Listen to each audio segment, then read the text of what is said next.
Good morning folks and welcome back to the channel. HappyCattyCrypto here, and let's just jump straight into it. So this is an update for those of you who are dealing with the TerraPort hack, exploit, whatever they are branding it as. So there is an update that has been put out last night around 6:50 p.m. TerraCVita team, assisted by community members and CEX involved, is working to recover the stolen funds. Over 60% have been blocked by CEX. The platform was temporarily suspended pending an in-depth check of the contract and a full internal and external third-party investigation. Once the funds have been recovered, the system will only be available again when complete with a full audit and corrective actions have been completed. Documentation relating to the exploit will be released. So this is really good to see them getting an update out there regardless of the update, because getting these funds back, it's absolutely critical to them, not so much the LUNC community, but them and those inside their community that are affected, and those that are on the LUNC blockchain that are also affected. So this is a step in the right direction, but there are many things that are coming into question here. So we need to simply ask ourselves, can you hack a crypto wallet? Well, no, you can't. It's impossible to do. If you could do it, right? People would be recovering all of the different wallets they've lost their monomics for. CXs would be able to help you as long as you could prove, that was yours. And then they would do that. They would reverse it, right? But I think there's a few things, like I was saying, that we need to take into account right now. You can't reverse and you can't cancel a crypto transaction that it's already gone through, okay? The only way to get those funds to go back is to actually get the person who's responsible for the hack. I could be wrong here, but from what I know, you can't do it. Cryptocurrencies were created to be a digital and decentralized way to make payments, right? So independently, they are working completely separate to central authorities like a bank who can reverse a payment, right? So in reality, you can't do it, okay? That's the whole point of crypto. There's so many NFTs that have been lost, all of the coins that are in the burn wallet, right? If you could reverse them, someone would have figured it out by now and they would be reversing all of the burns into their own wallet.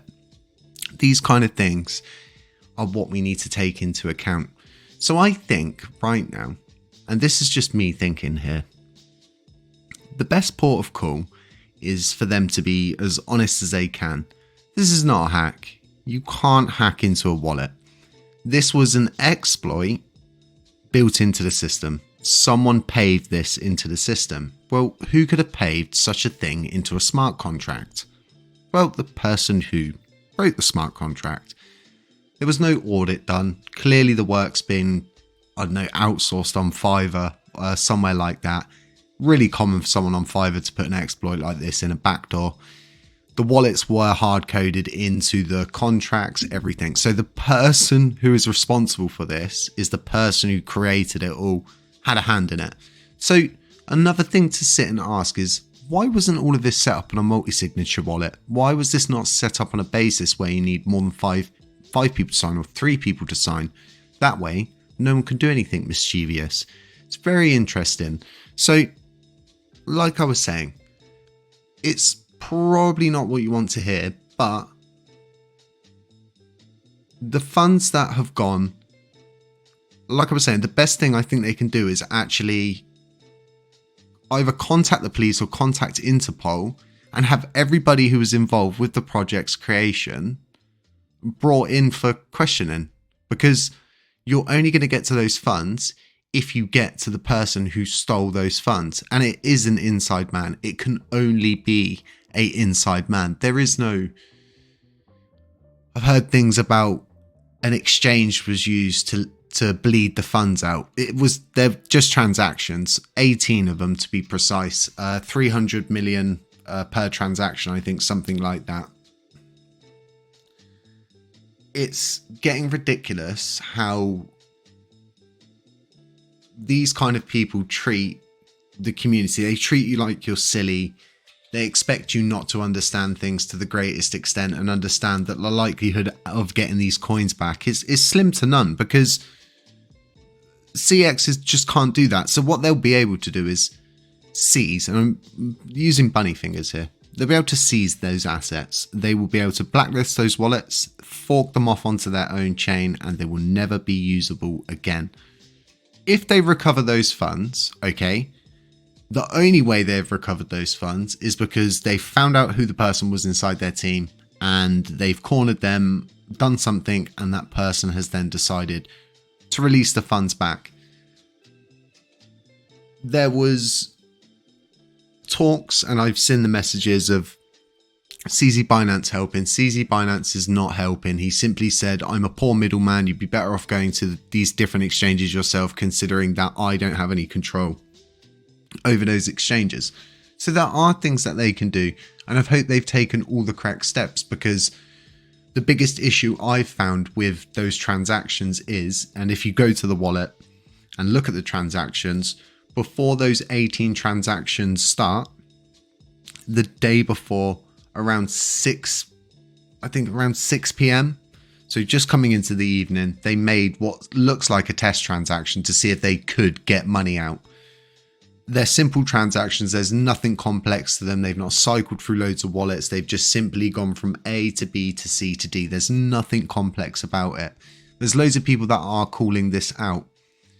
And like I said, the most important thing right now is everybody's chasing the funds, right? But that's only going to get you to where the funds are on a digital location. It's not getting the funds, right? We can all track funds. We can all go through BitQuery. We can use the money flow system. We can track it. It's not complicated, right? It's not getting the money back. To get to the money, you need to get to the person that put that exploit into the smart contract. That is how you're going to get the money. Like I said, if suddenly, magically, they get all the funds back, which would be very interesting if they do, there'll be lots of questions that come into play if that does happen. But the likelihood is, like I've said, there's an inside man. That inside man's come forward and been caught. And yeah, the likelihood is as well, they're all stood pointing fingers at each other, and no one might not be able to prove who it was. Because say 5 people worked on these smart contracts, say someone writ the first couple of parts, someone else writ a couple of other parts, someone else done the other parts, and then someone audited, it's so early in the morning here. They gave it an audit and they hard coded it in. There's so many different roads you can walk in your mind with this. It's unbelievable that this can happen with the people who are running the endpoints for our blockchain. So when we had that crash recently for 6 hours, yes, it affected the whole blockchain and validators across the board. That was because of TerraPort firing up, crashed the whole network. They come from a breakaway faction from Terra Rebels, the marketing team to be specific. You know, we can't keep going back to an abusive relationship. I think this is a good kind of way to analyze it for a lot of people. It's simply becoming an abusive relationship. Hopefully the funds get restored. Hopefully people get their funds back and learn in the future, you know, the grass isn't always greener on the other side, and LUNC Station really needs its community right now to help it push forward, because ultimately, if we get the blockchain and Station to where it needs to be, we can branch off and do all these other awesome things. You've got another DEX launching later this month. Do be careful, folks. Do your own research. You know, beware of scammers, beware of doppelgangers, beware of rug pulls, anything like that. And other than that, just have a really nice morning, folks. Midweek, we're nearly there. We're nearly at the weekend, nearly time to have a break. The market's looking nice, moving up, posting sideways. Folks, catch you in the next one.